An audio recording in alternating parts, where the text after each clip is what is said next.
क्रांति की शुरुआत जो है वो दूसरों से उम्मीद रखकर नहीं होती है। क्रांति की शुरुआत होती है खुद क्रांति बनने से।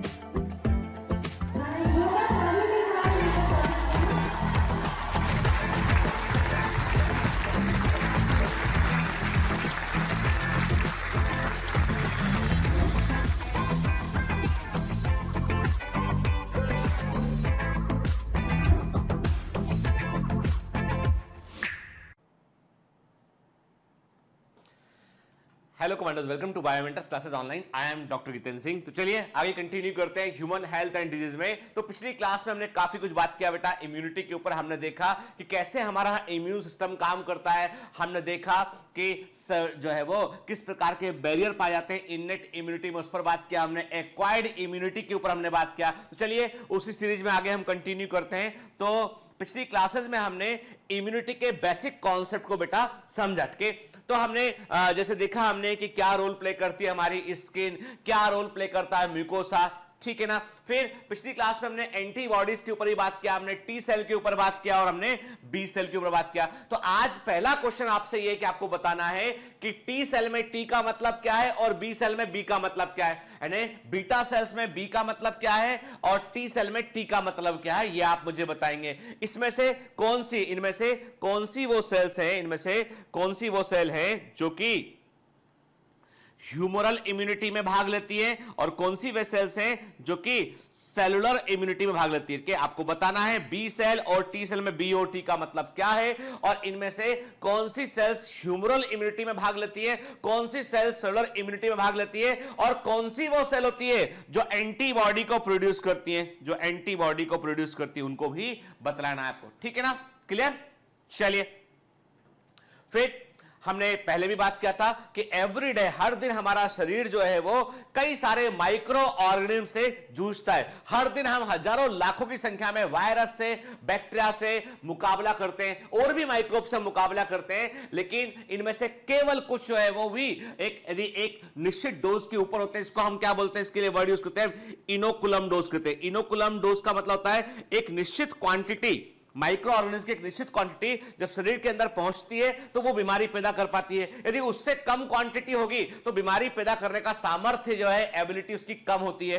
ठीक है, तो एक इनोकुलम डोज में माइक्रोब्स हमारे शरीर के अंदर पहुंचते हैं, इम्यून सिस्टम थोड़ा वीक होता है तो बीमारी हो पाती है, अदरवाइज हमारा शरीर बीमारियों को दूर रखने की कोशिश करता है। ठीक है, बच्चे में बाय बर्थ, जन्म के साथ बच्चे में इम्यूनिटी होती है और उस इम्यूनिटी को हम बोलते हैं इननेट इम्यूनिटी। उसके लिए वर्ड यूज किया, उसके लिए हमने इननेट इम्यूनिटी वर्ड यूज किया था, जो कि नॉन स्पेसिफिक होती है। ठीक है, किसी विशिष्ट बीमारी के लिए नहीं होती है। ध्यान से बात सुन के, जो इननेट इम्यूनिटी होती है वो किसी विशिष्ट बीमारी के लिए नहीं होती है, किसी स्पेसिफिक डिजीज के लिए नहीं होती है, बल्कि वो किसके लिए होती है बेटा, बल्कि वो जो है वो सभी, यानी कोई भी इंफेक्शन अंदर आएगा उसके लिए वो इस रिस्पॉन्स होता है। अब कोविड-19 में, ठीक है, कोरोना का टाइम है तो उसके बगैर तो लेक्चर आगे बढ़ ही नहीं सकता है। कि कोविड-19 में सबसे बड़ा खतरा जो मैंने आपको बतलाया था, जो व्यक्ति की जान ले सकता है, वो होता है साइटोकाइन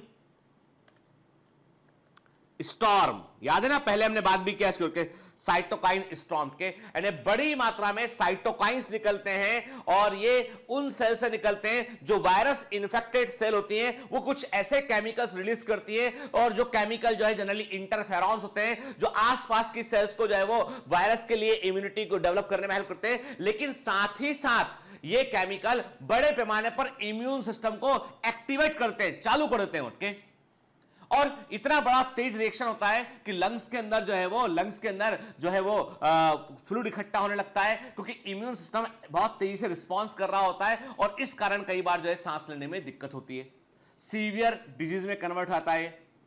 तो इननेट इम्यूनिटी जो है that is responsible for the cytokine storm के, और चूंकि ये जो वायरस है, नया वायरस है, इसके बारे में पहले से जानकारी नहीं है शरीर को के, इसलिए innate immunity major role play करती है यहां पर। ठीक है, तो ये तो मैंने आपको बताया कोविड-19 के पॉइंट ऑफ व्यू से बताया मैंने आपको के। यकीन मानिएगा बेटा कि ध्यान रखना इस बात का कि आपका जब एग्जाम होगा ना तो उसमें कोविड-19 पर क्वेश्चन ना आए ऐसा हो ही नहीं सकता है। ठीक है, तो चलिए बाय बर्थ जो इम्यूनिटी से हमने इननेट इम्यूनिटी कहा था, हमने इसमें देखा था physical barrier, physiological barrier and cellular barrier के बारे में बात किया था और साइटोकाइन बैरियर के बारे में बात किया था हमने के, है ना। और देखो ये सब बातें जो पढ़ा रहा हूं आपको मैं, ये सब आपको मुंह जवानी याद रहना चाहिए, यानी आपको टिप्स पे। देखो मैं भी तो रिवाइज कर रहा हूं, मुझे मैंने याद किया हुआ है, मैं आपको पढ़ा रहा हूं के। अब मेरा थोड़ी ना रोज का ये काम है। अब हाँ ये है कि भाई पिछले कुछ सालों से मैं आपको पढ़ा रहा हूं के, तो एक अलग मुद्दा है चीज, लेकिन मैं प्राइमरली में आई एम डॉक्टर, ठीक है। मेरे दूसरे बहुत काम होते हैं, लेकिन मुझे तब भी याद है, सब याद है मुझे तब भी। क्यों? क्योंकि मेरी प्रायोरिटी है कि आपको पढ़ाऊं, तो मुझे तो खुद पता रहना चाहिए सबके।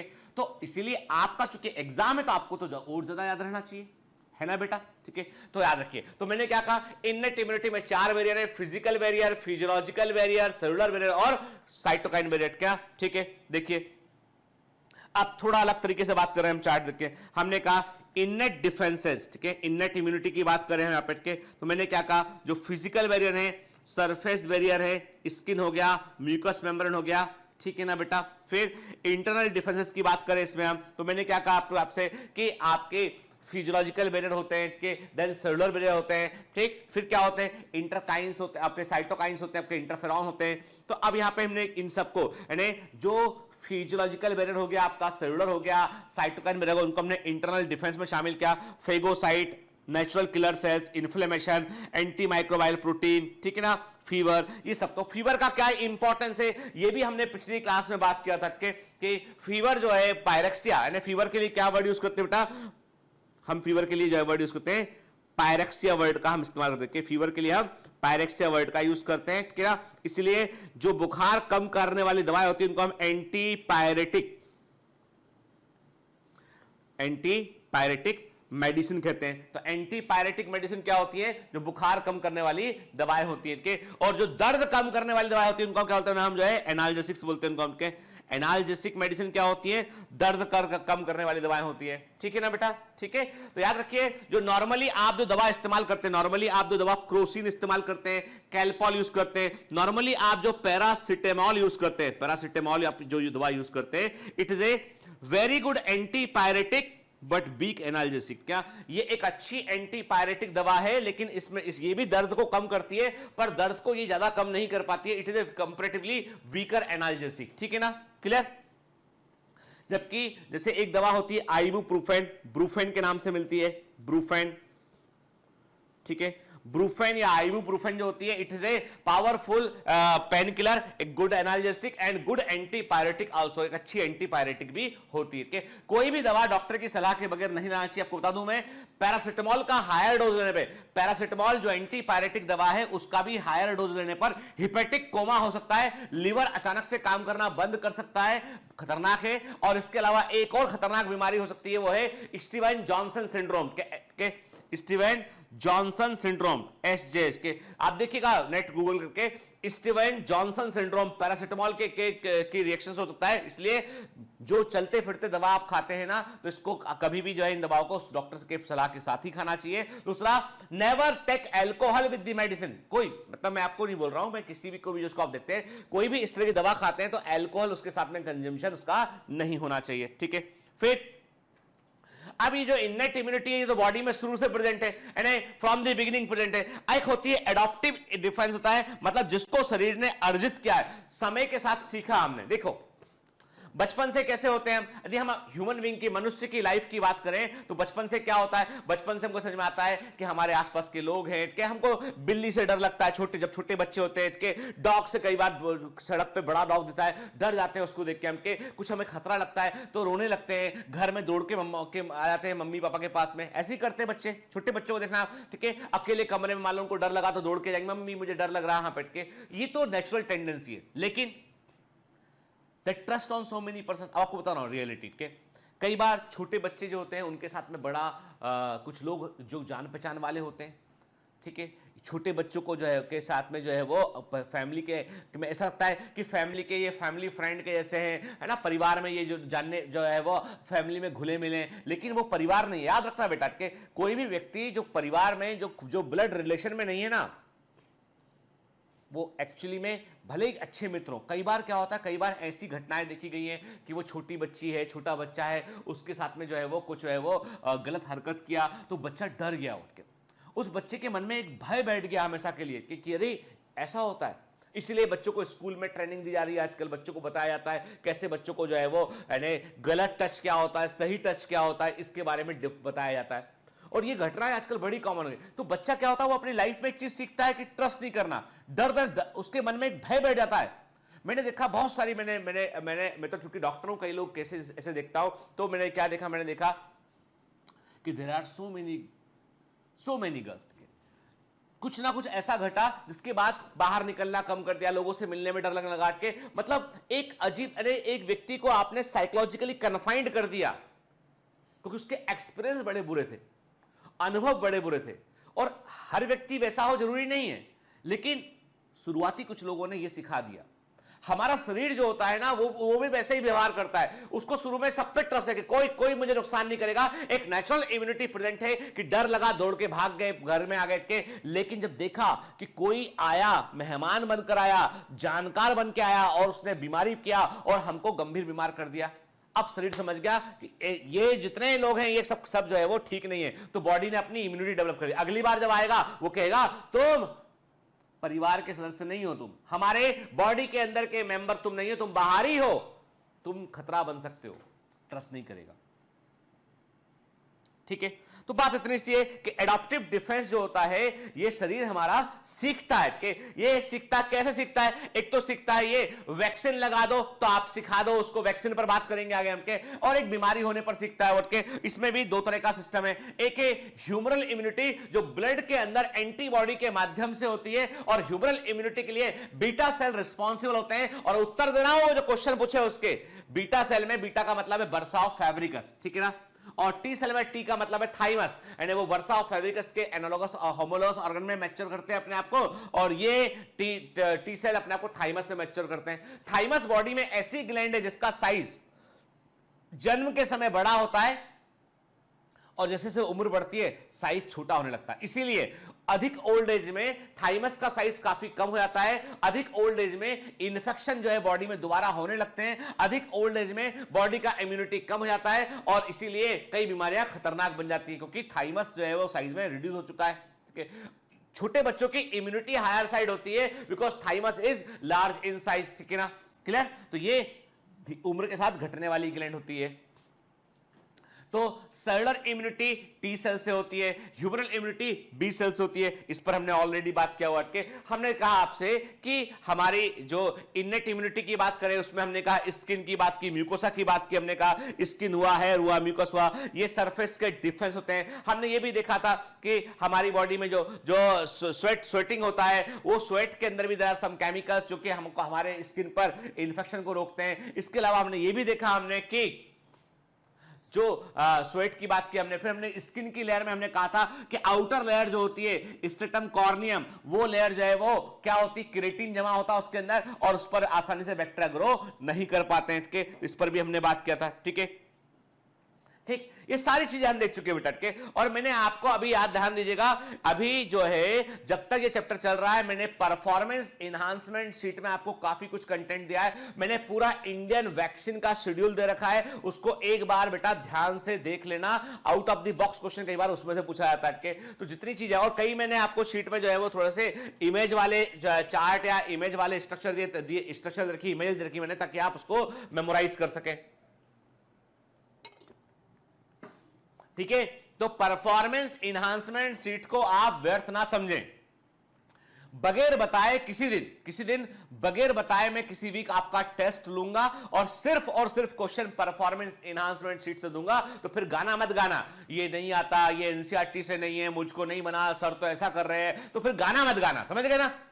चुपचाप से फिर जो है वो कम नंबर लेके बैठ जाना, फिर गाना नहीं गाना। ठीक है, I will not accept that. मैं पहले ही बोल दिया मैंने आपसे कि मुझे टॉपर चाहिए। तो आपको जितना कंटेंट बायोमेंटर से मिल रहा है सब आपको फॉलो करना है बेटा, ठीक है ना। तो ये भी हमने देखा हुआ है कि फिजिकल बैरियर में skin, hair, cilia, mucous membrane, mucus, chemical के, ये सब चीजों की हमने बात किया। इंटरनल डिफेंस के ऊपर बात किया हमने, ठीक है ना, क्लियर। अब देखिए बैक्टीरिया, आप देख रहे हैं फेगो हमारी जो WBC है, या हम न्यूट्रोफिल की बात करें तो हमारी जो व्हाइट ब्लड कैप्सूल्स हैं वो किस प्रकार से फेगोसाइटोसिस करते हैं, तो उसका एक देखिए ये वीडियो एक जो है वो लिया गया उसका, और हम देख रहे हैं, ये आपको बता दूं मैं, ये वीडियो एनिमेशन नहीं है, ये रियल वीडियो है कि देखिए बैक्टेरियल कॉलोनी वहां प्रेजेंट थी और एक न्यूट्रोफिल आए वहां पे और उन्होंने खा लिया बैक्टीरिया। देखिए पूरा फेगोसाइटोसिस के ये बैक्टीरिया जो देख रहे हैं आप, छोटे छोटे डॉटेड वो बैक्टीरिया दिखाई पड़ रहे हैं, और इन बैक्टीरिया को जो है वो इस प्रकार से हमारी WBC खा लेती है। ऐसा हमारे शरीर में लगातार लगातार जो है वो चल रहा होता है, ऐसा हमारे बॉडी में लगातार लगातार जो है वो चल रहा होता है। ठीक है ना बेटा? ठीक है, तो ये तो मतलब हमारा शरीर हर दिन में कई सारी लड़ाइयां लड़ रहा होता है। ठीक है, फिर हमने बात की थी सबसे बड़े हथियार की, कि हमारे शरीर के पास में सबसे बड़ा हथियार, जैसे आपने देखा हो कभी कभी आपने जो है वो देखिए, कभी धार्मिक सीरियल आते हैं, रामायण महाभारत के इन सीरियल में देखा होगा, रामायण में देखा होगा कि अब आप जो है वो ब्रह्मास्त्र का आह्वान कर रहे हैं, तो वो धनुष में ठक से आके एक बाण आ गया के, ये क्या है, ये सबसे खतरनाक अस्त्र के लास्ट मिनट पे भाई हमारी मिसाइल जो है इंडिया की, उसका नाम भी ब्रह्मोस रखा गया है। ब्रह्मास्त्र जो है वो कहा जाता है, पुराणों में लिखा है कि ये सबसे ताकतवर हथियारों में से एक था। तो हमारी बॉडी भी अपने हथियार रखती है। देखा कभी आपने वो अपने हमारे जो जितने भी जो है गॉड की जो है उनके हाथ में कोई ना कोई वेपन जरूर होता है। एक बात गौर किया आपने कभी कि इंडिया में आप देखेंगे तो जितने भी गॉड हैं they all have weapons in their hand, almost सभी के हाथ में कोई ना कोई हथियार होगा। मतलब कहने का मतलब यह कि बुराई से लड़ना पड़ता है, कि इंडिकेशन यह है कि बुराई से लड़ना पड़ता है। अब ये बात अलग है कि हथियारों की बजाय यदि आप जो है वो कानूनी तौर पे भी लड़ते हैं आप, तो मतलब लड़ना मतलब संघर्ष तो करना पड़ा, इवन ईश्वर को भी संघर्ष करना पड़ा जो है चीजों को ठीक करने के लिए। ईश्वर चाहता सब कुछ ठीक ठीक बिल्ड कर देता, लेकिन सिस्टम तो वहां भी फॉल्ट है कि वहां पर भी कुछ लोग ऐसे हैं, कुछ तब भी ऐसे थे जहां पर देवता और असुर के संग्राम चल रहे होते थे। मतलब वॉर करना जरूरी था, लड़ना पड़ता था गलत के लिए, गलत जो है वो नहीं होना चाहिए। खैर वो एक अलग मुद्दा है। अभी तो हम इतनी बात करते हैं कि हमारे शरीर के पास भी एक ब्रह्मास्त्र, एक हथियार है, और हथियार क्या है? वो है वाई शेप एंटीबॉडीज। कैसी होती है बेटा? ये होती है वाई शेप। देख रहे हैं आप कि इंग्लिश लेटर वाई के समान आपको दिखाई पड़ती है, उसमें दो हैवी प्रोटीन चेन होती हैं, दो लाइट प्रोटीन चेन होती है इसमें, दो हैवी और दो लाइट प्रोटीन चेन होती है इसमें। आप देख रहे हैं इसमें, तो इसलिए इसको H2L2 भी कहते हैं, इसको हम H2L2 भी कहते हैं। H2 मतलब हैवी चेन संख्या में दो हैं, L2 लाइट चेन संख्या में दो हैं, इसको H2L2 भी हम कहते हैं। ठीक है ना? क्लियर? आप देखिए इसमें ये इन चेन को, इन्हें जो है ध्यान से उस बात सुना, कुछ क्वेश्चन जो क्वेश्चन मैं आपको दूंगा डीपीएस में, ठीक है, पहले ही बता रहा हूं कि क्या क्वेश्चन के, फिर क्या होता है क्वेश्चन देने के बाद फिर आप बोलते हो इसका उत्तर गलत, उसका उत्तर गलत। कुछ गलत नहीं, सब सही रहता है के एक आधा ही मिसप्रिंटिंग छोड़ दीजिए कभी जभी, वो भी 10-25 डीपीएस में एक आध बार कभी, अदरवाइज कॉन्सेप्ट क्लियर कीजिए। देखिए क्वेश्चन ये है कि हैवी और लाइट प्रोटीन चेन एंटीबॉडी के अंदर प्रेजेंट हैवी और लाइट प्रोटीन चेन किस बॉन्ड के द्वारा आपस में जुड़ी होती है? That is the intermolecular disulphide bond. ये एक मॉलिक्यूल हो गई, हमने कहा है ना, तो ये क्या है बेटा? एंड हमने कहा एक इंटर जो है पेप्टाइडल या इंटरमॉलिक्यूलर डाइसल्फाइड बॉन्ड से हैवी और लाइट चेन के दो हैवी चेन आपस में किससे जुड़ी होती है? दो हैवी चेन भी आपस में डाइसल्फाइड बॉन्ड से जुड़ी हुई है बेटा, डाइसल्फाइड बॉन्ड से जुड़ी हुई है। एक चेन के अंदर भी आपको डाइसल्फाइड बॉन्ड देखने मिलेंगे, मतलब इंट्रामॉलिक्यूलर डाइसल्फाइड बॉन्ड भी देखने मिलेंगे आपको, और आपको जो है वो इंटरमॉलिक्यूलर डाइसल्फाइड बॉन्ड भी देखने मिलेंगे, मॉलिक्यूल के अंदर और दो मॉलिक्यूल के बीच में, वहां भी डाइसल्फाइड बॉन्ड आपको देखने मिलेंगे, इमेज में दिखाई पड़ रहा है। फिर एंटीजन बाइंडिंग साइट किसके बीच में होती है? ये हैवी और लाइट चेन के बीच में हमको एंटीजन बाइंडिंग साइट आपको देखने मिलेगी। मतलब एंटीजन बाइंडिंग साइट को बनाने में हैवी और लाइट चेन दोनों इक्वली पार्टिसिपेट करती हैं। छोटी छोटी बातें पर याद रखना, ठीक है। वाई शेप स्ट्रक्चर में जो आर्म ऑफ वाई है वहां पर हैवी और लाइट चेन दोनों मिलेगा, और जो बेस ऑफ वाई है, निचला हिस्सा वाई का जो है, वहां पे केवल हैवी चेन मिलेगा। यहां पर केवल हैवी चेन मिलेगा। ये बेस ऑफ वाई हो गया, ये अपर पोर्शन ऑफ वाई हो गया, आर्म ऑफ वाई हो गई, ठीक है ना? क्लियर? तो ये स्ट्रक्चर पर भी एग्जामिनर घुमा घुमा के क्वेश्चन पूछ सकता है, तो तैयार रहिए उसके लिए भी, ठीक है। ठीक, The T cell themselves do not secrete antibody. याद रखना, T cell एंटीबॉडी सिक्रेट नहीं करती है, केवल B cell एंटीबॉडी सिक्रेट करती है बेटा, ठीक है। और हर एक एंटीबॉडी मॉलिक्यूल में 4 पेप्टाइड चेन होती है, 2 लाइट चेन होती है, 2 हेवी चेन होती है, इसलिए इसको H2L2 भी हम कहते हैं, ठीक है। फिर हमने ये भी बात किया था कि 5 तरह के एंटीबॉडी होते हैं, IgG, IgA, IgE, IgM, IgD। और याद रखना ये बड़ा इंपॉर्टेंट है, IgG वो एंटीबॉडी है that can cross the placenta, क्योंकि प्लासेंटा को क्रॉस करता है और मदर से फीटस में पैसिव इम्यूनिटी को प्रोवाइड करता है, मदर से फीटस में पैसिव इम्यूनिटी को प्रोवाइड करता है, that is the IgG। IgA क्या होता है, जो भी सिक्रेशन है, कोलेस्ट्रम हुआ, मिल्क जो शुरुआती मिल्क निकलता है मदर्स मिल्क, उसकी बात करें, आंसू की बात, टीयर्स की बात करें, सलाइवा की बात करें, उसमें जो एंटीबॉडी मिलेगा वो IgA होगा, जो सिक्रेटरी टाइप का होता है, जो स्त्रावी प्रकृति का होता है, ठीक है। सबसे बड़ा एंटीबॉडी, लार्जेस्ट एंटीबॉडी IgM होता है, और ये सबसे पहले काम करता है। यानी कोई भी इंफेक्शन आता है ना, तो सबसे पहले काम IgM करता है, सबसे बड़ा होता है, सबसे पहले काम करता है, ठीक है। और IgE जो होता है वो एलर्जी, कभी जो है वो एलर्जिक रिएक्शन में, पैरासाइट के इंफेक्शन में वो काम करता है, ठीक है ना, क्लियर, ठीक है। ये एलर्जिक रिएक्शन में काम करता है बेटा, ठीक है। फिर IgD होता है बेटा, ठीक। तो ये हमने कुछ देखा इसके बारे में। अब एंटीबॉडी और इंटरफेरॉन के अंतर को भी हमने लास्ट टाइम क्लास में देखा था बेटा। फिर मैंने आपको कई सारी सेल देखी, अभी मैं पिछले 20 मिनट से आपको पिछला ही पूरा रिकॉल करा रहा हूं, के helper T cell, cytotoxic T cell, suppressor T cell, memory cell, natural killer cell, इन सब के बारे में हमने बात किया था। ये सब भी एग्जाम के लिए जरूरी है, याद रखना है बेटा, के व्यर्थ टेबल नहीं है ये। कई बच्चों को लगता है सब तो ऐसे एक्स्ट्रा कंटेंट दे देते हैं, अरे भाई मुझे क्या मजा आ रहा बताओ मेरे को। यदि मैं आपको एक्स्ट्रा कंटेंट देख के अपना भी टाइम लगा रहा हूं, आपका भी टाइम लगवा रहा हूं, तो कोई मतलब थोड़ी। यदि एग्जाम के लिए जरूरी ना होता तो मैं बातें ना करता आपसे मैं, ठीक है। मैं यदि पढ़ा रहा हूं मतलब मानकर चलिए कि वो आपके एग्जाम के लिए जरूरी है, समझ गए ना, ठीक। चलिए आगे बढ़ते हैं, आज की कहानी शुरू करते हैं। एक्टिव एंड पैसिव इम्यूनिटी क्या है, ठीक है। देखिए, When a host is exposed to it, मैंने कहा था जब शरीर को एक बीमारी का या एंटीजन का सामना करना पड़ता है तो बॉडी अपनी इम्यूनिटी को उसके खिलाफ डेवलप करती है, और बॉडी का इम्यून सिस्टम खुद से उससे लड़ाई लड़ता है, एक्टिव हो गया। और मान लो कभी ऐसा नहीं हो पा रहा है तो हम बना बनाया एंटीबॉडी बॉडी में इंजेक्ट करते हैं, उसे पैसिव इम्यूनिटी कहते हैं, ठीक है ना।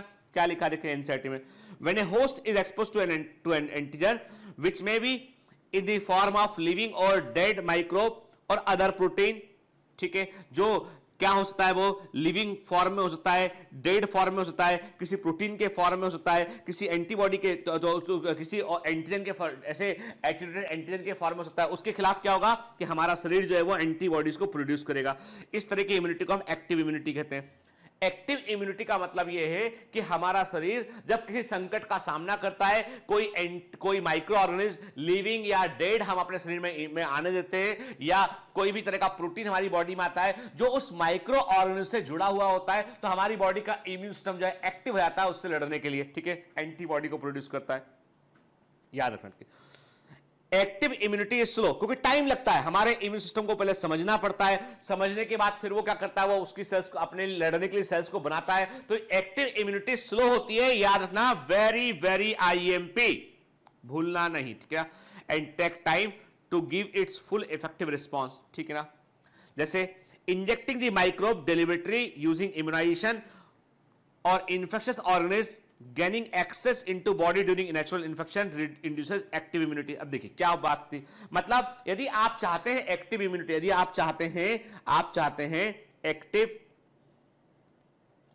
इम्यूनिटी को आप इंड्यूस करना चाहते हैं, तो आपके पास 2 तरीके होते हैं। एक होता है कि आप व्यक्ति को वैक्सीन लगा दीजिए, या व्यक्ति को कोई इंफेक्शन हो जाए, ठीक है।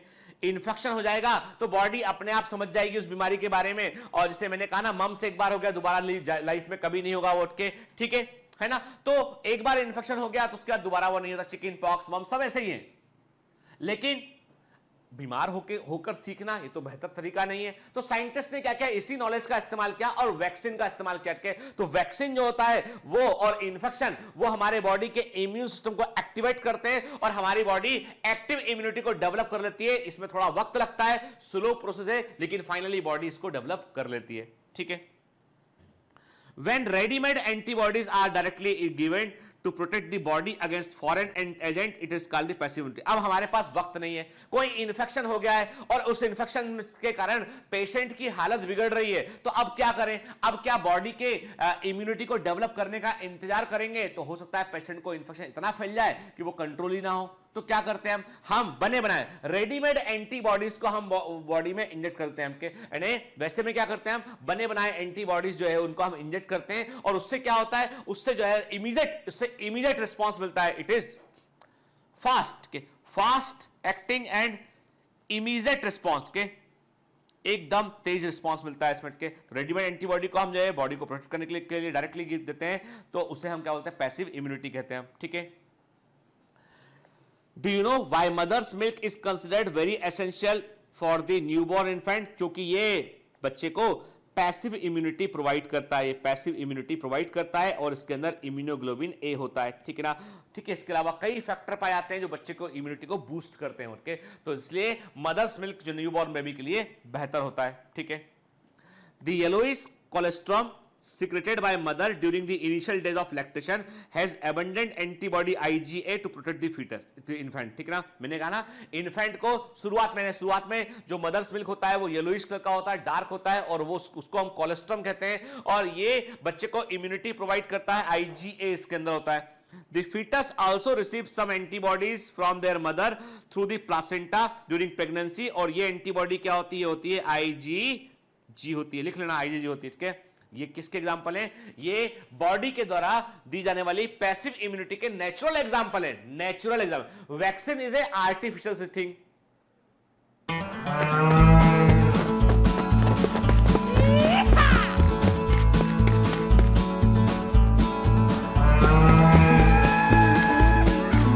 Hi, sorry to disturb you in between lecture, but it's important to inform you. You should download BioMentors app from Google Play Store. We need your support, so please take subscription to become an official commando of BioMentors. Bye bye. Continue your lecture.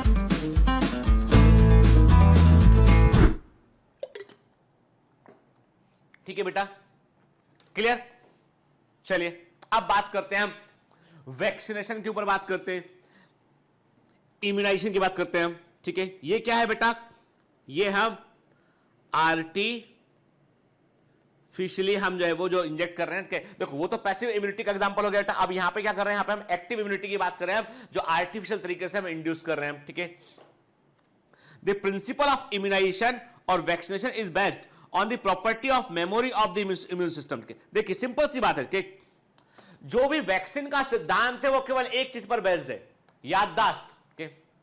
मतलब sales को याद रहना चाहिए, यदि याद नहीं है तो कोई काम का नहीं के। मतलब सारा खेल इस बात का है कि इम्यून सिस्टम में मेमोरी होती है, इसीलिए आप वैक्सीन देकर उसको बतला देते हैं आप कि ये बीमारी है भाई, पहचान लो इसको के। मेमोरी, और ये मेमोरी जनरली कहां होती है? ये होती है टी सेल्स में। कहां होती है बेटा? टी सेल्स में होती है। मेमोरी सेल्स होती है, मेमोरी टी सेल होती है। सॉरी। एचआईवी या एड्स में क्या होता है? एचआईवी या एड्स के इन्फेक्शन में जो टी सेल होती है उस पर वायरस अटैक करता है, टी सेल को धीमे धीमे डैमेज करता है, टी सेल का नंबर काफी कम हो जाता है, मेमोरी टी सेल भी डिस्ट्रॉय कर जाती हैं, जिसके चलते क्या होता है, एड्स के व्यक्ति को सारे वैक्सीन फेल हो जाते हैं। जो एड्स का पेशेंट है, जो एड्स का एचआईवी का पेशेंट है, उसको सारे वैक्सीन फेल हो जाते हैं और वो ऐसी बीमारियां उसको होती है जो नॉर्मल व्यक्ति को नहीं हो रही होती है। वैक्सीन लगा उसको नहीं हो रही पर उसको हो रही है। इम्यूनिटी एकदम वीक हो जाती है और व्यक्ति की डेथ हो जाती है एड्स में। ठीक है। नॉलेज के लिए बताया मैंने आपको। अभी हम बात कर रहे हैं बेटा कि जो वैक्सीनेशन का सिद्धांत है वो जो वैक्सीनेशन है वो इस सिद्धांत पे काम करता है कि हमारे इम्यून सिस्टम में ये पावर होता है, ये क्षमता होती है कि वो चीजों को याद रख सकता है। ठीक है। In vaccination a preparation of antigenic protein or pathogen or inactivated or weakened pathogen vaccine are introduce into the body. अब क्या करते हैं बेटा वैक्सीन में हम ये करते हैं कि हम जो है वो ऐसा रोग कारक, ऐसा पैथोजन बॉडी में इंजेक्ट करते हैं जिसको हम देखकर समझ तो सकें लेकिन वो हमें नुकसान ना पहुंचा सके। यानी हम रोग कारक का वो फॉर्म इस्तेमाल करते हैं जो हमको नुकसान ना पहुंचा सकता हो। ठीक है।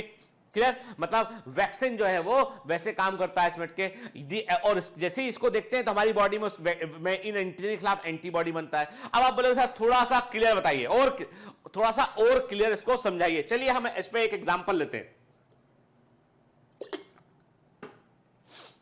वैक्सीन का फंडा समझते हैं आज अच्छे से, ठीक है? वैक्सीन का एक फंडा समझते हैं अच्छे से।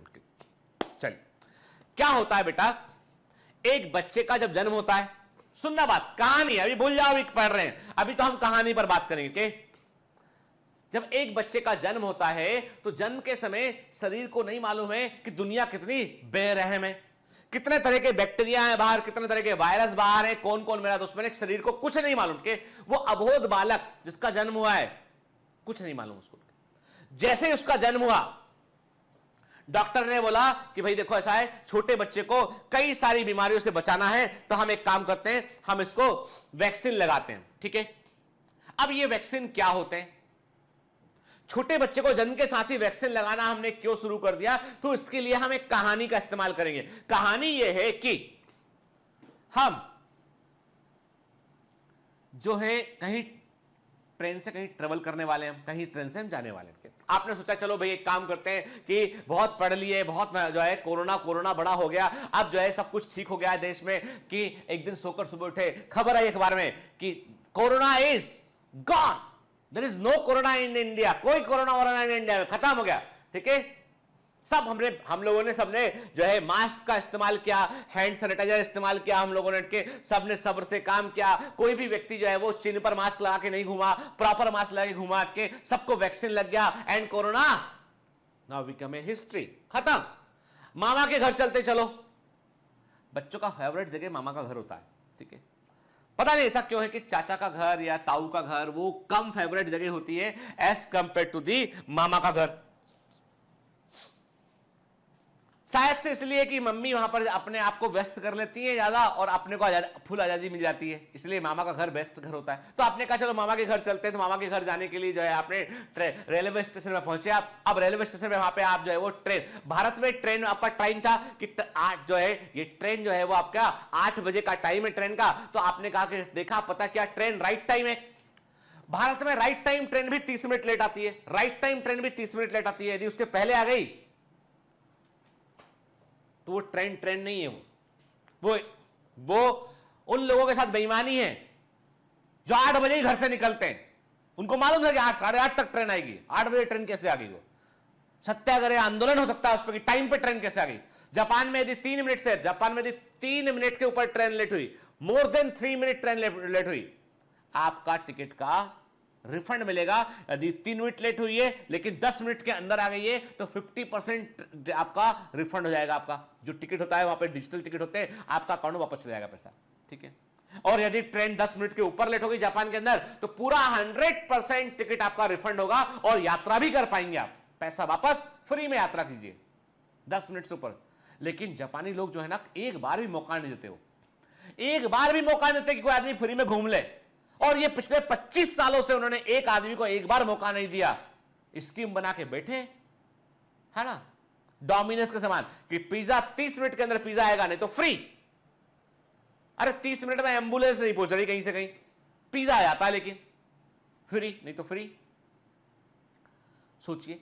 तो अब आप जो है वहां पे ट्रेन का इंतजार कर रहे थे, आप पहुंच गए टाइम पर, ट्रेन थोड़ा लेट हो रही है यहां पे आने में। तो आपने देखा कि सामने, आपके सामने जो है वो एक पोस्टर बना हुआ है, ऐसा कि एक पोस्टर कहीं पे लगा हुआ है, उस पोस्टर में लगा हुआ है कि इससे बच के सावधान। ये एक आदमी है, ठीक है,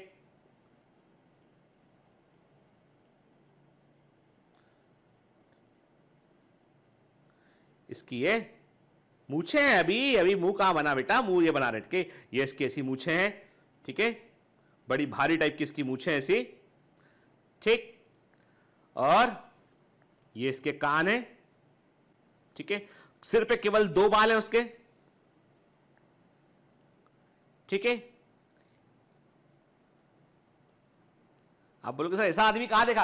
अब यहां पर जो है वो इसके बारे में वांटेड लिखा पुलिस ने, और पुलिस ने लिखा हुआ है कि इसके ऊपर 1 लाख रुपए का इनाम है इसके ऊपर के। आप बताओगे 1 लाख का इनाम मिलेगा, ये आदमी कौन है के? अब ये आदमी के बारे में यहां पे लिखा हुआ है कि ये बड़ा खतरनाक आदमी है। ये आदमी जो है वो अपने पास में हथियार रखता है, और इसका जो काम करने का मोडस ऑपरेंडी वो ये कि ट्रेन में सफर करेगा ये, ठीक है ना, ट्रेन में सफर करेगा, आपके साथ बैठ जाएगा, बैठने के बाद आपके साथ क्या करेगा, वो क्या करेगा हम देख सकते हैं न्यूज। ट्रेन में यात्रियों को विश्वास में लेते हुए नशीला पे पिलाकर सामान पार कर जाते हैं। और सामान, अरे वो नशीला पदार्थ जो दिया है ना, उस नशीले पदार्थ के कारण व्यक्ति मर भी तो सकता है, किसी को जहर का रिएक्शन फास्ट भी हो सकता है, ठीक है। तो ये जो आदमी है, ये इसकी खबर छपी हुई यहां पे कि क्या करता है, कि मतलब रेलवे पुलिस की खबर कि ये आदमी ही रिस्पॉन्सिबल है, ये मुखिया है। ये कौन, ये आदमी के जो हमने देखा, ये आदमी जो आ गया ना, ये मुखिया है और ये क्या करता है, ये बड़ा भारी जो है वो नुकसान करता है भाई। पूरा सामान ले गए, ठीक है। व्यक्ति ने जो गले में पहना हुआ, जब ट्रेन में सफर करते हैं भाई, कई लोग मंगलसूत्र पहने, कुछ ना कुछ ज्वेलरी पहने होते हैं, ठीक है। तो वो ज्वेलरी के अंगूठी निकाल ली, ये निकाल लिया, वो निकाल लिया, के सामान ले गए और जहर और पिला गए। अरे आपने पढ़ी खबर, आपने कहा अरे तो बड़ी भारी खबर है, तो ठीक है। आपने क्या किया, आपने ये किया कि आपने देखा। अब आप क्या देख, सुनो बात, आप खड़े थे, सामने एक पोस्टर लगा हुआ था, सामने ठीक कहीं पे दीवार पे के आपने उस पोस्टर को, अब चूंकि आप क्या पढ़ने लिखने वाले हैं, बाकी लोग क्या है, बाकी लोग कोई सिगरेट पी रहा है, कोई इधर घूम रहा है, कोई उधर घूम रहा है, कोई अपनी बातों में बतिया रहा है, कोई लेट गया प्लेटफॉर्म पे के। ट्रेन में ट्रिप में सफर करोगे तो विविध प्रकार के लोग आपको दिखाई पड़ेंगे। आप पढ़ने वाले, आपको तो पढ़ने की हैबिट लग गई है, बायोमेंटर से पढ़ के आप तो बिल्कुल जहां देखते हो वहां पढ़ने लगते हो, आपने पूरा पढ़ लिया। अच्छा इनाम है इस पे, इसका नाम ये है कि इसका नाम अपने कहा कि इसका नाम जो है वो मकरंद नाम है इसका, ठीक है।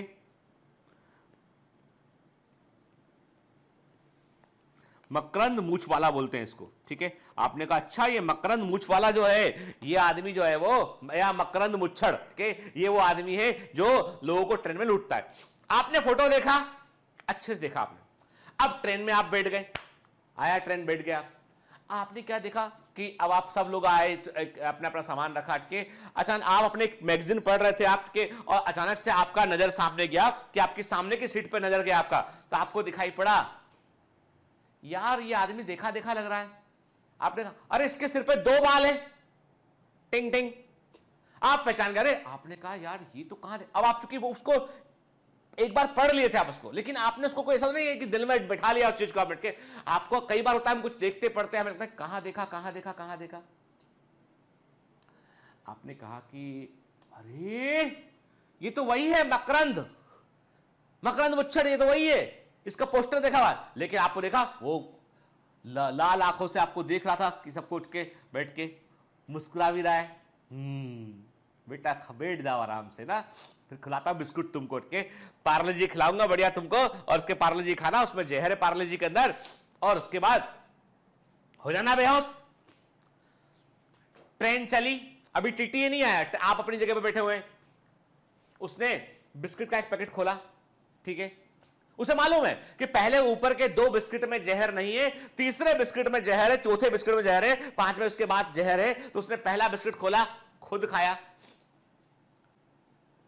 अब कोई ट्रेन में खाता तो दूसरे लोग भी देख रहे थे क्या खा रहा है भैया, दूसरा भी इसने खुद खाया। लोगों ने देखा कि भाई इसने अपने सामने पैकेट खोला, 2 खुद खाए। अरे भाई साहब लीजिए ना, नहीं नहीं नहीं नहीं, नहीं। अरे सर लीजिए भाई साहब लीजिए, कहां जा रहे हैं। आदमी फिर कहता, थोड़ा संकोच करता शुरू में, फिर ले लेता आदमी, चलो उसने 2 बिस्किट निकाले। अब आप तो देख समझ गए थे, आपने कहा जैसे आपके तरफ पैकेट बढ़ाया, लो भैया लो ना, नहीं, अरे लो ना, बिस्किट तो है, क्या फर्क पड़ता है, लो, लंबा सफर है, बातें करते जाएंगे अच्छे में, कहां जा रहे हो। टीटी आ गया, टीटी को कोने में ले गए, सर सीट चेंज कर दोगे। क्यों भैया, सर प्लीज सीट चेंज कर दो मेरा। अच्छा ठीक है, तुम एक काम करो, वो सीट खाली, वहां चले जाओ। आप चले गए, ठीक है। अब आप किसी को कुछ इसलिए नहीं बोलेगा, और लोग बैठे, मान लो वो नहीं निकला, झगड़ा हो गया, कुछ हो गया, तो आपने कहा भैया अपन तो सेफ हो जाओ, आप सेफ हो गए, ठीक है। अब रात भर का सफर था, सुबह खबर आई कि ट्रेन में लूटपाट हो गई, ट्रेन में लूटपाट हो गया। अब क्या हुआ ट्रेन में जहां पर जो है जहां आप बैठे थे, वहां के सारे यात्री सो रहे हैं, अभी भी टीटी जगा रहा है, रेलवे पुलिस आ रही, क्या हो गया, बेहोश सारे, हॉस्पिटल लेके गए, जहर था बॉडी के अंदर, सारा सामान चोरी चला गया उनका। आप बच गए। क्यों बच गए आप? क्योंकि आपने उसको पहचान लिया, पहचान कर आपने एक्शन लिया, आप वहां से हट गए। ठीक है, आपने बताया भी पुलिस को कि वे इस तरह का दिखता था, ऐसा था, कि वही आदमी था। पुलिस समझ गई। ठीक है, अब ये तरीका तो है कि आप क्यों बच गए इस संकट में? क्योंकि आपने अपने दुश्मन को पहचान लिया। जब किसी भी पुलिस थाने में, मैं काफी बार गया हूं पुलिस थाने में, जब कभी जो है वो बचपन में जब छोटा था मैं, तो मेरे फादर चूंकि मैं बताया जज थे, तो कई बार थाना पास में होता था। कई बार हमारा एक दोस्त था, उसके फादर टीटी नहीं, उसके फादर टीआई थे, थाना इंचार्ज थे यहाँ पे। तो हम लोग थाना वाना भी जाया करते कई बार के, तो वहां देखते थे कई सारे, वहां पे दीवार होती थाने पे, वांटेड की तस्वीरें लगी होती है। ये इसने ये क्राइम किया है, ये चोरी चक्कारी करता है, ये करता है, ये करता है, ऐसे करके तस्वीर लगी होती है। वो थाने में जितने वांटेड होते उनकी तस्वीरें लगी होती है। कोई भी थाना हो, वहां पे 4 से 8 तस्वीरें लगी होंगी जो वांटेड की होंगी। क्यों?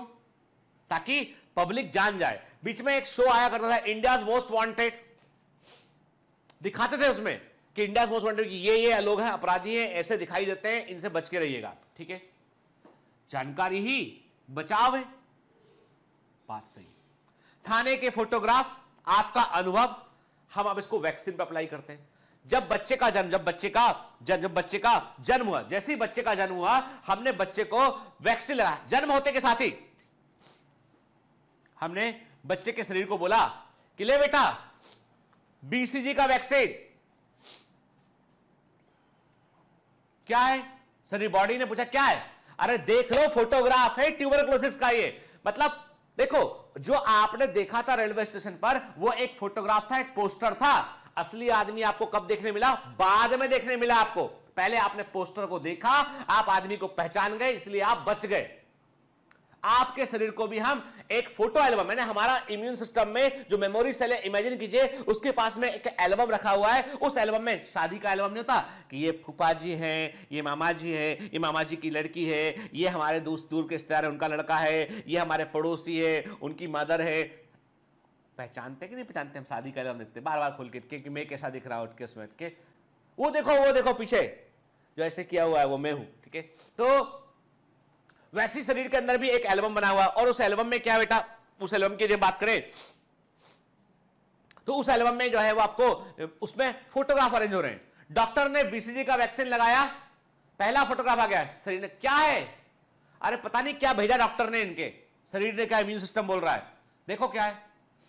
अच्छा, ये फोटोग्राफ क्या लिखा? फोटोग्राफ में लिखा उसमें कि ये टीवी का बैक्टीरिया है और ये तुम्हारे लंग्स में अटैक करेगा, खांस के मरवा देगा। ये कि खांसना लगा आदमी और मरने तक वो खांसता रहेगा आदमी के।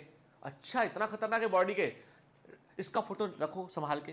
फिर डीपीटी का टीका लगा दिया, डिप्थीरिया, पर्ट्यूसिस, टिटनेस, 3 और अपराधी है, तीनों अपराधी बड़े खतरनाक है।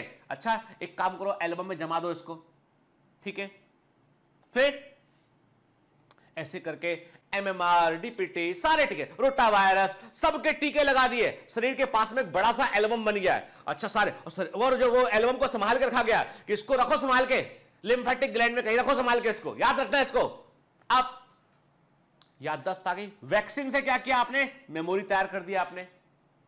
अब एक दिन बच्चा खेल रहा था मैदान में, चढ़ के एक टीवी का बैक्टीरिया कहीं पे छिप के बैठा था, अंदर आ गया, टैंग टैंग, ठीक अंदर आ गया। अंदर आने के बाद क्या हुआ? ऐसे होता ना जब कोई एंट्री होती है, अंदर आ गया। अंदर आने के बाद क्या हुआ? अंदर आने के बाद उसने जो है वो मल्टीप्लाई करने की कोशिश की। आ जाओ लंग्स में, आप इस छोटे बच्चे के लंग्स में हम फैलेंगे सब। ठीक है, वहां से डब्ल्यूबीसी गुजर रहे थे, उन्होंने खबर की, देखो यार एल्बम खोल के देखो कौन है ये। बोलता रहा है कि शरीर का ही हिस्सा हो। एल्बम खोला, अरे ये तो वही है। कौन है? अरे देखा नहीं, बचपन में लगाया था जन्म के साथ ही। क्या लगाया था? अरे बीसीजी लगाया था ना, ये वही आदमी है, देखो फोटो देखो उसका मिल रहा है, सेम टू सेम। अच्छा, इतनी हिम्मत है इसकी कि हमारे पास फोटो है इसका, वांटेड होके भी शरीर में घुस गया ये। चलो दोस्तों, पूरे डब्ल्यूबीसी निकले यार, बराबर और टीवी का बैक्टीरिया खत्म। बच्चा घर पे आया, बाहर क्या घट रहा है, ये शरीर में घट रहा था, अंदर बाहर आया, मम्मी आज तबीयत ठीक नहीं लग रही है, कोई बात नहीं बेटा, हल्का बुखार है तेरे को, तो सो जा, खा पी के तो सो जा। मम्मी ने सुला दिया। मम्मी को पता ही नहीं शरीर के अंदर तो युद्ध चल रहा है कि वो बैक्टीरिया अंदर आ चुका था, ट्यूबरकुलोसिस का, इम्यून सिस्टम में कहा अब जब युद्ध चलेगा तो गर्मा गर्मी होगी, थोड़ी बहस होगी, कैसे घुस गए तुम अंदर, गर्मा गर्मी हुआ तो हल्का बच्चे को बाहर बुखार आ गया, बेचारे को पता ही नहीं चला अंदर कि अंदर तो मैदान में जो है तलवारें तनी हुई हैं। टीवी का बैक्टीरिया बोल रहा है कि अरे हम लंग्स को खराब करने आए, हम खराब करके मानेंगे, तुमसे जो बने कर लो। अच्छा, हमसे जो बने कर लो, ऐसा नहीं, ये बिहार पुलिस है, लड़ लेगी, सब कुछ कर लेगी। तो अब की बार क्या हुआ, अब की बार जो सारा इम्यून सिस्टम इकट्ठा हो गया, धार धार धार कंट्रोल हो गई, बात खत्म, खत्म, चैप्टर क्लोज। मतलब क्या हुआ, मतलब यह हुआ कि इम्यून सिस्टम ऐसे ही काम करता है कि आपकी जितनी भी वैक्सीन है वो सारी याददाश्त है हमारे इम्यून सिस्टम के लिए, फोटोग्राफ है। और एड्स का वायरस क्या करता है, वो कहता है वो एल्बम कहां रखा है, एल्बम टी सेल पर अटैक किया, टी सेल एल्बम रखती है, एल्बम के पन्ने फाड़ दिए, ये फाड़ दिया, ये फाड़ दिया, अब मेमोरी नहीं बची, फोटो भूल गए, अब समझ ही नहीं आ रहा है कि वो 2 बार वाला कौन अपराधी था, नहीं पता चल रहा है, तो खरबड़ मामला हो गया। मतलब हमारे जो वैक्सीन होते हैं वो वैक्सीन एक प्रकार से ऐसे कल्चर होते हैं, ऐसे फोटोग्राफ के समान होते हैं जो बीमारी पैदा नहीं करते। ऐसा थोड़ी ना है कि फोटोग्राफ में से बाहर निकल गया आदमी, नहीं ना, ये पॉसिबल नहीं है। Except colour TV, Colors TV में आदमी के फोटोग्राफ से भी आदमी बाहर निकल सकता है, बाकी कहीं पर नहीं पॉसिबल है, कहीं पर पॉसिबल नहीं है। ठीक है, कहने का मतलब ये कि फोटोग्राफ दिखाया आपको, उससे आप अलर्ट हो गए, अपने आप को बचा लिया। वैसे शरीर को भी फोटोग्राफ दिखाए, वैक्सीन लगा के, एटीन्यूएटेड कल्चर थे, ठीक है, निशानी बताई गई उसके बारे में। तो ऐसे कल्चर, ऐसे मीडियम दिए गए जो बीमारी पैदा नहीं कर सकते हैं, लेकिन वो बॉडी को बताते हैं फोटोग्राफ की, देखो ये टीबी का बैक्टीरिया होता है, ये पोलियो का वायरस होता है, ये ऐसा होता है, ये डिप्थीरिया होता है, ये पर्टिस होता है, ये टिटनेस होता है, ये मीजल्स होता है, ये मम्स होता है, ये रूबेला होता है, ये चिकन पॉक्स होता है, सब बताया। बॉडी ने कहा अच्छा ठीक है, हम इसके लिए डिफेंस को तैयार कर, पहचान लिया तो मार दिया। यदि पहचान नहीं पाते ना तो लड़ पाना मुश्किल। अभी हम क्या चाहते हैं, कोविड-19 से लड़ने के लिए हम चाहते हैं कि हमारे शरीर को यह मालूम चल जाए कि भैया कोविड-19 कोरोना वायरस के जैसा वायरस होता है, ठीक है, हमारे शरीर को यह मालूम चल जाए कि कोरोना वायरस कोई एक वायरस होता है जो अटैक करता है, तो हमारा शरीर पहले तैयारी कर लेगा कि आने दो उसको, देखते हैं हम क्या है। भाई हम किस किस से लड़ चुके हैं, शरीर बोलेगा अरे तुमको पता है हम स्मॉल पॉक्स से लड़ चुके हैं, हम इतने सारे वायरस से लड़ चुके हैं, इसकी हमारे सामने इसकी हैसियत क्या है, लेकिन हमको पता ही नहीं चल रहा। प्रॉब्लम ये चोर कौन है यही मालूम नहीं चल पा रहा शरीर को कि कॉमन कोल्ड है कि कोरोना है, तो बहुत बड़ी समस्या है। इसीलिए वैक्सीन खोज रहे हैं हम लोग, ठीक है। आप देख सकते हैं इस इमेज में कितना अच्छा है कि डॉक्टर वैक्सीन लगा रहा है और बाजू में आप देख रहे हो कैसे हो रहा है कि एक जो है वो बीमारी पैदा करने वाला और जो माइक्रो ऑर्गेनिज्म है वो बीचों बीच प्रेजेंट है। चारों ओर हमने वैक्सीन से जो है एक बाउंड्री बना दी है कि अब इस बाउंड्री को क्रॉस करके दिखाओ बाबू, जल जाओगे, ये लक्ष्मण रेखा है, इसको पार किया भस्म हो जाओगे, बीमारी आ ही नहीं सकती, ठीक है। और यदि आप मुझसे पूछेंगे कि सर आपकी दृष्टिकोण में, मैं बार बार एक बात बोलता हूं, हर बार एक बात बोलता हूं, इसलिए बोलता हूं क्योंकि जितना मैं किसी धर्म को नहीं मानता हूं उससे अधिक मैं विज्ञान को मानता हूं, ठीक है। अब आप बोलेंगे अरे नहीं सर आपको नहीं पता, आपने ये नहीं पढ़ा, अरे मुझे मत बताइए आप, ठीक है। मैं कहता हूं आपसे, जिन बीमारियों के सामने सदियों से घुटने टेक कर बैठा हुआ था पूरा मानव समाज, मानव सभ्यता अपनी नीति मानकर बैठी थी कि ये तो नीति है, ये तो पाप किया इसलिए होना है, उन बीमारियों को मुंह तोड़ जवाब दिया गिनती के चंद लोगों ने, इंसानों ने, विज्ञान के जरिए। इनके पास विज्ञान था, नॉलेज था और फोड़ दिया इन्होंने।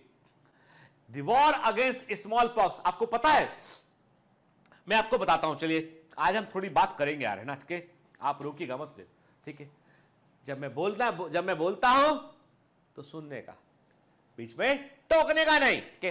तो बात इतनी सी है कि एक बार हुआ ये, अब मेरी बात सुनना, बड़े मजे की बात है स्पेन के कई सारे यात्री, स्पेन का एक मिशन था, मिशन दल। ये बात है 1500 की, 1500 की बात है कि स्पेन से एक खोजी दल जिसमें कई सारे योद्धा थे, कैप्टन था जहाज का, ऐसे लोग थे, तकरीबन 200-250 के आसपास लोग रहे होंगे, जो स्पेन से निकले थे और पहुंच गए मैक्सिको। उनका कैप्टन था कॉर्टेज उनका कैप्टन था। वो वहां पहुंचे, मैक्सिको पहुंचे। मैक्सिको पहुंचने के बाद वो, चूंकि मैक्सिको के जो लोग थे, मूल निवासी मैक्सिको के थे, वे एकदम ब्लैक कलर के, नॉर्मल जो जिससे अफ्रीकन लोग होते हैं उसी प्रकार के लोग थे वो, ठीक है। और जो वहां के अमेरिका के जो मूल निवासी थे ना, वो थोड़े ना अंग्रेज थे, वो तो डार्क ही थे वो।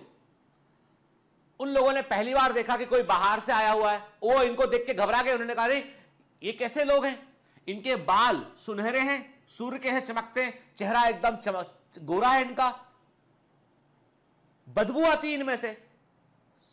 स्पेनिश लोग उस जमाने में हाइजीन के मामले में बहुत ही पुअर थे। तो वहां के लोग देख के सोचे कि ये कहां से आ गए, समुद्र के रास्ते, वो कभी समुद्र के बारे में सोचा ही नहीं। उन्होंने कहा समुद्र के रास्ते इतना बड़ा जहाज लेके आ गए, और ये बिल्कुल डिफरेंट टाइप के। इनके पास क्या था, इनके पास लकड़ी के हथियार थे, भाले थे, उनके पास बड़ी बड़ी बंदूकें, राइफल्स थी। ये वहां पहुंच चुके थे, वो सरेंडर कर दी, सारे लोग डर गए उनसे। अब कहते हैं कि मैक्सिको के जो मूल निवासी थे वे बड़ी संख्या में मरे, वो वॉर से नहीं मरे, वो स्मॉल पॉक्स से मरे वो। और स्मॉल पॉक्स मैक्सिको में कभी था ही नहीं, स्पेन से वहां ट्रांसमिट, यानी वो जो ग्रुप आया था उसमें से कुछ लोगों को स्मॉल पॉक्स था, और उस स्मॉल पॉक्स ने मैक्सिको की एक पूरी जनरेशन को खत्म कर दिया। बीमारी समझ ही नहीं पाए। स्पेनिश लोगों को बीमारी हुआ तो उनका इम्यूनिटी, इनके यहां बीमारी था तो थोड़ा इम्यूनिटी हायर सकता, तो वो उनमें भी डेथ हुआ, लेकिन इनके अंदर तो बीमारी जिस तरीके से फैला, बड़ी संख्या में लोग मारे गए। और ये सच्ची कहानी है। स्मॉल पॉक्स ने एक जमाने में इतनी बड़ी संख्या में ह्यूज पॉपुलेशन को मारा है कि आप कल्पना नहीं कर सकते। मतलब यू इवन आज के जमाने में 20th सेंचुरी में you even can not imagine it कि कितना बड़ा फिगर होगा वो। The war against small pox के Edward Jenner and the global spread of vaccination के, मतलब कोई मुझसे कहता है कि भाई आप सबसे अधिक सम्मान किस व्यक्ति करते हैं, मैं कहता हूं कि मैं सबसे अधिक सम्मान करता हूं इन वैज्ञानिकों का, उसमें नंबर 1 पर है मेरे लिए एडवर्ड जेनर के।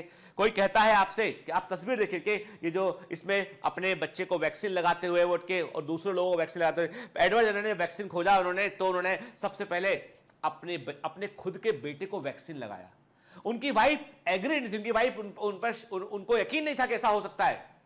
अपनी वाइफ को समझाया उन्होंने, उनकी वाइफ से उन्होंने कहा कि मुझे मालूम है कि ये मेरा बेटा है, मुझे बहुत प्रिय है, लेकिन मेरे पास कोई तरीका नहीं है, तुम यदि इसको परमिट नहीं करोगे तो मैं अपने आप को लगा लूंगा।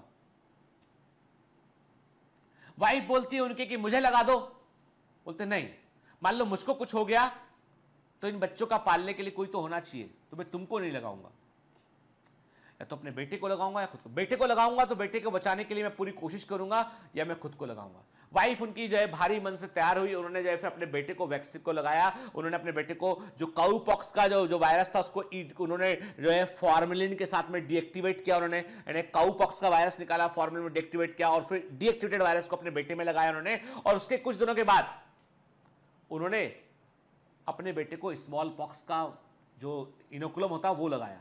बेटे को नहीं हुआ स्मॉल पॉक्स, फिर खुद को लगाया, वाइफ को लगाया, अपने पूरे परिवार को लगाया, सब में उन्होंने प्रयोग करके देखा, किसी को नहीं हुआ स्मॉल पॉक्स के। बस उसके बाद उन्होंने जो है वो ये अनाउंस किया, फिर कई लोगों को वैक्सीन है।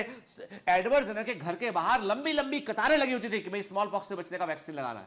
फिर उन्होंने बताया लोगों को ऐसे, फिर और जगह पे उन्होंने बताया कि इस प्रकार तैयार करना है इसको, फिर इसका कमर्शियल प्रोडक्शन इसका हुआ, फिर लोगों को वैक्सीन लगना शुरू हुआ। कोई कहता है कि आपको तस्वीर क्या पसंद है, आपसे आप बोलेंगे कि मेरी जिंदगी, आप देखो बेटा मुझे जज मत करना, मेरे व्यक्तिगत विचार हैं, और हर व्यक्ति के व्यक्तिगत विचारों का सम्मान करना चाहिए, उसको जज नहीं करना चाहिए। आप मुझसे पूछेंगे सर आपको क्या तस्वीर पसंद है, कई लोग कहते हैं, कई लोग देखते हैं कि ईसा मसीह की एक तस्वीर है, भगवान गॉड की तस्वीर है, लास्ट सपर, इसमें की वो जो है वो खाना खा रहे हैं, बहुत टेबल पे बहुत सारे लोग हैं, उसमें एक तस्वीर है, बड़ी फेमस तस्वीर है, that is very attractive and very heavenly तस्वीर है। एक वो है। एक है कि हमारे यहां पे हम देखते हैं रावण है, सामने भगवान राम तीर मार रहे हैं, उस बैठ के रावण जो है वो उसका वध कर रहे हैं। या जो है एक तस्वीर है, इसमें घोड़े पर जो है वो एक कई सारे घोड़े हैं, भगवान श्री कृष्णा बैठे हुए हैं, अर्जुन खड़े हुए हैं उसमें के यदा यदा धर्मस्य वाला वो पूरा श्लोक लिखा हुआ उसमें के, वो एक तस्वीर है, घरों में लगी दिखती कई जगह पे, ठीक है। या हम बोले कि हमारे जो दूसरे भी रिलीजन है के उनके भी आप फोटोग्राफ देखेंगे आप क्या, तो सारे फोटोग्राफ में मैं कहता हूं मैं सबका सम्मान करता हूं, लेकिन मेरे सामने यदि एक फोटोग्राफ ये रखा होता है ना, जो तस्वीर दिख रही ब्लैक एंड व्हाइट आपको के, तो मैं सबसे पहले सिर झुकाता हूं इसके लिए कि ये ही वो खोज है। जब सब हार चुके थे, घुटने टेक चुके थे, तब एक योद्धा, नहीं मालूम हमें कि शायद ये भगवान था, अल्लाह था, गॉड था, कौन था नहीं मालूम, इंसान के वेश में था, बस इतना पता है कि इंसान के वेश में था, इसका जन्म हुआ, इसकी मृत्यु हुई, था ये इंसान, काम लेकिन कर गया भगवान वाला, काम लेकिन कर गया भगवान वाला, था इंसान, काम कर गया भगवान वाला। भगवान ने पिछले कई सालों में इंसान के बारे में क्यों नहीं सोचा था तब? शायद उसने इंसान बना के इसको भेज दिया, अल्लाह ने भेज दिया इसको, गॉड ने भेज दिया, मैसेंजर हो गॉड का। ये नहीं बोला, एक बात नहीं बोला कि तुम मुझे मानना, वो बोला जो ह्यूमैनिटी है, मानव समाज है, उसको एक बीमारी ऐसे खत्म नहीं कर सकती है, लड़ेंगे, ढूंढेंगे इलाज, चाहे वो लुईस पाश्चर हो, चाहे एडवर्ड जेनर हो, चाहे रॉबर्ट कोच हो, चाहे जोसेफ लिस्टर हो के, चाहे सैलमन वॉक्समैन हो, चाहे अलेक्जेंडर फ्लेमिंग हो, जबरदस्त फैंटास्टिक पर्सन के ऑन दिस अर्थ, इस अर्थ पर, धरती पर जो सबसे बेस्ट ह्यूमन बीइंग जो जन्म लिए है ना, वो ये लोग हैं, ठीक है ना। अब आप मानिए मत मानिए, चार बातें कह दीजिए, चलेगा, बिल्कुल चलेगा, ठीक है, लेकिन आंखें खोल लीजिए कि देश को जरूरत जो है वो किसी बड़े बहुत आलीशान, आप कोई भी कोई धार्मिक स्थल बना दें आपके, चाहे मैं किसी एक पर्टिकुलर मंदिर या मस्जिद की बात नहीं कर रहा हूं, मैं कॉमन बात कर रहा हूं, ठीक, मैं कहता हूं देश के बजट का बड़ा हिस्सा हेल्थ केयर में होना चाहिए, बड़ा हिस्सा रिसर्च में होना चाहिए, हमारे यंग ब्रेन, टॉप के ब्रेन्स रिसर्च के अंदर होना चाहिए। भारत जो है वो कितनी समझ, उसका इलाज हम केवल R&D, रिसर्च एंड डेवलपमेंट करेंगे ना, खोज पाएंगे। हम डेवलपिंग कंट्री इसलिए हैं क्योंकि हम आदमी को अनाज भेजते बाहर, हम तकनीक नहीं भेजते। हम जिस दिन तकनीक भेजने लगेंगे ना, अनाज के साथ तकनीक भी जाएगा ना बाहर, उस दिन हम डेवलप्ड हो जाएंगे, ठीक है। चलिए, ये तो मेरे व्यक्तिगत विचार है, कभी कभी फूट के बाहर निकल आते हैं, तो मैं आपसे ज्यादा, अब हम चाहते क्या है, हम चाहते हैं भैया, इतनी लंबी कहानी हो गई है, कोविड-19 का वैक्सीन कब आएगा, कैसे खोजेंगे। तो एक बड़ा अच्छा कार्टून बनाया किसी ने, इसने कहा कि वैक्सीन डेवलपमेंट कहता है उससे कि कोविड-19 से कि तुम खरगोश के समान तेज क्यों दौड़ रहे हो भाई, कहीं सो जाओ, रुक जाओ थोड़ा, ताकि हम जीत सकें। कोरोना जिस रफ्तार से फैल रहा है, उस रफ्तार से वैक्सीन डेवलपमेंट में हम देखें, क्योंकि टाइम लगता है, वैक्सीन डेवलपमेंट कोई हलवा तो नहीं है। कई लोग बोलते हैं बना नहीं पा रहे वैक्सीन, अरे हलवा थोड़ी ना है कि किचन में जाके बना के खा लिया, वैक्सीन है भाई, बहुत साइड इफेक्ट भी देखने पड़ते हैं, कहीं ऐसा नहीं कि वैक्सीन से ही बीमार पड़ जाए आदमी, तो बहुत चीजें देखनी पड़ती है इसमें, ठीक है। फिर पुतिन ने खोज लिया भैया वैक्सीन, ठीक है, तो पुतिन के वैक्सीन का भी कार्टून बनाया किसी ने, बड़ा अच्छा लगा मुझे, टाइम्स ऑफ इंडिया में कहीं कार्टून आया, ये untested but way more effective than Trump's bleach formula. Trump ने कहा था ब्लीच खा लिया करो, डिटॉल खा लिया करो, पी लिया करो, तो उससे कुछ होगा, तो पुतिन का बोलना है कि भैया उससे तो बेहतर है, भले हमने जो है ठीक से टेस्ट उसको नहीं किया हो, ठीक है। चलिए अब वापस आते हैं अपने मुद्दे पे, लंबी कहानी हो गई, लेकिन मैं आपसे हमेशा कहता हूं चैप्टर की डेप्थ को समझा कीजिए हमेशा कि आप क्या कोई भी कॉन्सेप्ट भूलेंगे कब नहीं, आप जब आपके अंदर तक वो सेट होगा कि आप हाँ आपने इसके बारे में बहुत कुछ जाना है, ठीक है। चलिए, the vaccine also generate memory B and T cell that recognize the pathogen quickly on subsequent exposure and overwhelm the invaders with a massive production of antibody। के सिंपल सी बात है कि वैक्सीन मेमोरी को जनरेट करती है, कि जिसके चलते क्या होता है, और इसमें मेन रोल प्ले करती है मेमोरी सेल। मेन क्या होती है, मेन होती है इसमें मेमोरी सेल होती है, क्या, ठीक है। और लॉन्ग टर्म मेमोरी सेल क्या होती है, वो टी सेल होती है, जो लॉन्ग टर्म मेमोरी को स्टैंड करती है। और होता है क्या, जब कभी इन्फेक्शन आएगा तो पूरा इम्यून सिस्टम उसके लिए रिस्पॉन्ड करेगा। If a person is infected with some deadly microbe to which quick immune response is required as in tetanus, अब मान लो किसी को टिटनेस हो गया, तो हम इस बात का इंतजार नहीं कर सकते हैं कि उसकी बॉडी इम्यून सिस्टम डेवलप करेगी तब, क्योंकि तब तक बॉडी को वो डैमेज कर चुका होगा, खत्म कर देगा उठ के। तो क्या होगा, we need to directly inject the preformed antibody, जब हमको पहले से बने हुए एंटीबॉडी को हम यहाँ पर जो है इंजेक्ट करना पड़ेगा हमें के, जिसे हम एंटीटॉक्सिन भी कहते हैं, a preparation containing antibodies to the toxin के।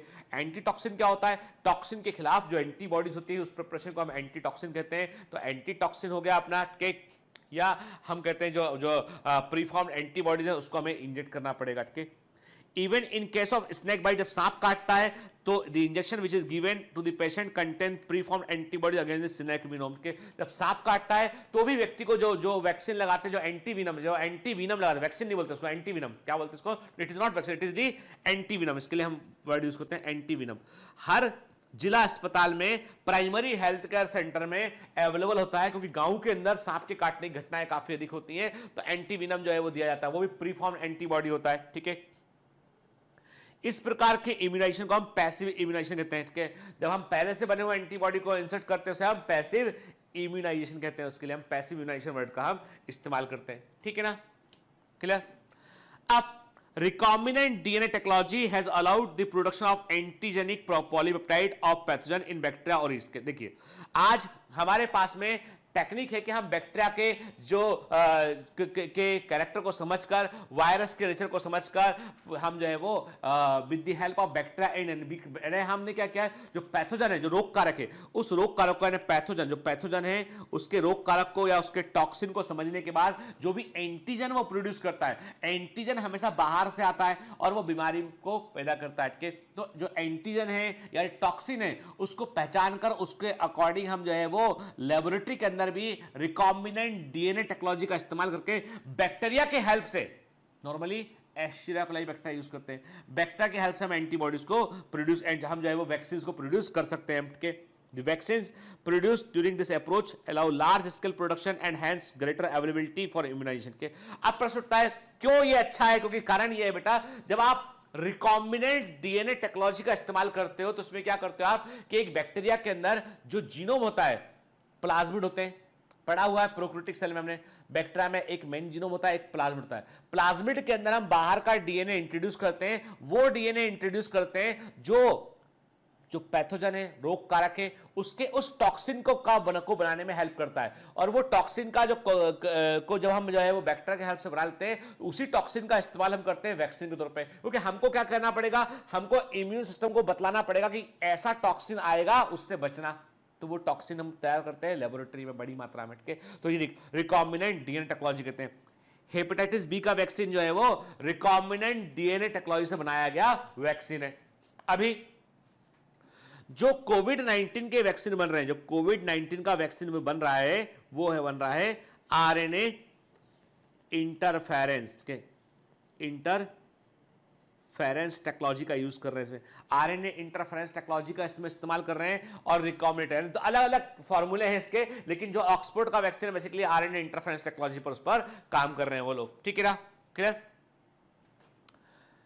नेक्स्ट बात करेंगे हम एलर्जी के। तो अभी आज के लेक्चर में इतना ही बेटा, ठीक है। तो आज हमने देखा वैक्सीनेशन को, एक्टिव और पैसिव इम्यूनिटी को देखा हमने। नेक्स्ट क्लास में हम बात करेंगे एलर्जी के ऊपर, एलर्जिक रिस्पॉन्सेस के ऊपर, ठीक है ना।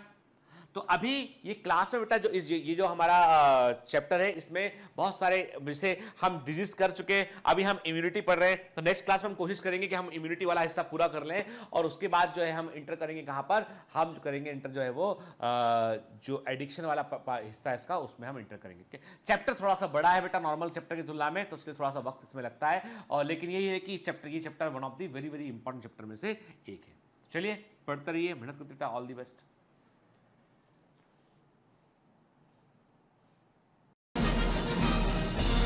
Hi. To become an official commando of Biomentors, join us at www.biomentors.online. Here you can solve daily practice papers, an online test. You can download performance enhancement sheets. You can track your progress. You can interact with other fellow commandos. Join us and prepare yourself. It's a commando training for your success. Download Biomentors online app from Google Play Store.